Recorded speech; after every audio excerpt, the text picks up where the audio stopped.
It is Monday, October 2nd, 2023, and I have an emergency alert to share with you guys.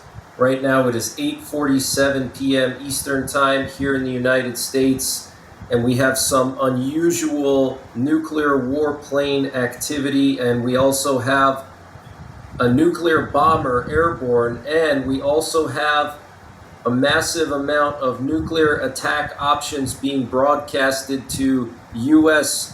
nuclear armed submarines. So in the past, I would say about 2 hours, there's been non-stop emergency action messages. Every few minutes a new message, and these messages are nuclear attack options that are broadcasted from the National Military Command Center, which is the Pentagon, to our submerged nuclear armed submarines. And we also have this B-52 airborne right now over Louisiana, which is extremely unusual for this time of day. It's late at night, and it's just extremely unusual to have one of these airborne this time. And it looks like it was flying with its transponder off for a good amount of time because I can't see where it took off from. Okay, it looks like it just turned on its transponder somewhere in central Louisiana, and it is now doing loops over Oakdale, Louisiana, and Leesville and DeRidder. Okay, some rural areas here. It looks like a lot of national forests here. So a very low population area that this B-52 is flying over. Now B-52s, for those of you guys who don't know, are part of our nuclear triad, believe it or not, okay? They're not stealthy, okay? They're not used for dropping gravity bombs, but what they do is they can carry, I believe it's 16 or 20 air-launched cruise missiles that have a range of up to 2,000 miles. And each one of those air-launched cruise missiles has a W-80 nuclear warhead on it, which has a maximum yield of up to 150 kilotons, which is at least 6 or 7 times as powerful as the atomic bombs dropped on Japan during World War II. And each B-52 can carry probably up to 20 of them. And we have 50 B-52s. Okay, so you can do the math on that. That's a ton of firepower. So these planes would basically fly halfway across the ocean, halfway across the Atlantic, halfway across the Pacific, and then they would release their cruise missiles towards Russia or China, and then they would turn around and come back. So they're definitely a part of our nuclear triad. And in addition to this B-52, we have 2 E-6 Mercury Tacamo planes that are airborne right now at the same time as the B-52. And then we also have all these emergency action messages being broadcasted. So I don't know what's going on, but there's definitely something going on, because in my update earlier today, I showed you guys the Combat Sentinel plane that was flying near Kaliningrad, and the U.S. only has 2 of these planes. These are special planes for gathering various types of information, intelligence for the top generals of the U.S. and for the president. Okay, so when they deploy one of these Combat Sentinel planes to an area, it means that there's something going on there that is high priority, and the chiefs of staff and the president and the Security Council of the U.S. need to get a better bead on what's going on over there, because remember, they only have 2 of those planes. Okay, so there was one of them flying a boomerang type pattern along the Kaliningrad coastline. Kaliningrad is a little piece of Russia that's stuck between Lithuania and Poland. And me personally, I've never seen a combat Sentinel plane flying in that area ever. I've never seen one flying off the coast of Kaliningrad or even in the Baltics or Poland ever. Okay, so very, very concerning. And we know that Russia is going to be doing a nationwide nuclear war exercise tomorrow. And in this nuclear war exercise, they're going to be going through a scenario in which 70% of Russia's housing is destroyed, and there's large areas of radioactive contamination.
I completely forgot I had these under the seat cushions.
strong words coming from the former president of Russia, Dmitry Medvedev. He threatened both Germany and Britain.